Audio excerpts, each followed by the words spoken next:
સ્ટાફગણ અને વિદ્યાર્થીઓ, આજનો મારો વિષય છે ગીતાજીના શ્લોક. શ્રીમદ ભાગવત ગીતા અધ્યાય 4 જ્ઞાન કર્મ સંન્યાસ યોગ, શ્લોક નંબર 22.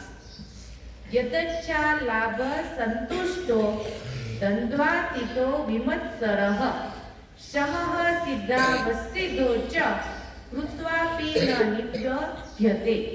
અર્થાત ઈચ્છા વિના આપમેળે મળેલા પદાર્થમાં જે સદાય સંતુષ્ટ રહે છે, અદેખાઈનો જેનામાં સર્વ રીતે અભાવ થઈ ગયો છે, હરખ, શોક વગેરે દ્વંદ્વોથી જે સંપૂર્ણપણે અતીત થઈ ગયો છે, એવો સિદ્ધ તથા અસિદ્ધમાં સમ રહેનાર કર્મયોગી કર્મ કરતો હોવા છતાં પણ કર્મોથી નથી બંધાતો.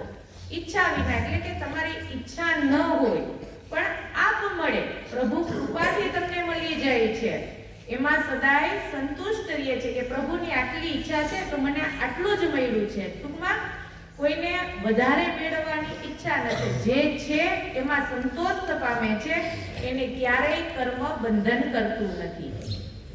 ગતસ્ય મુક્તસ્ય જ્ઞાનાવિસ્થતે ચેતસઃ યજ્ઞાયાચરતઃ કર્મ સમગ્રમ પ્રવિલીયતે.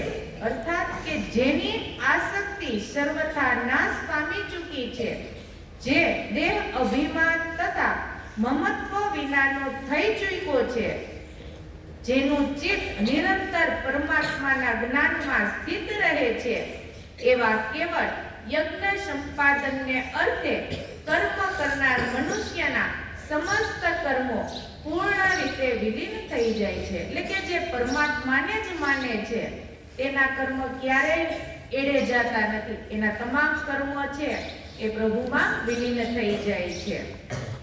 બ્રહ્માપરણમ બ્રહ્મ હર્વિ બ્રહ્માગ્નો બ્રહ્મણા કૃતમ બ્રહ્મેવ તેન ગંતવ્યમ બ્રહ્મ કર્મ સમાધિના.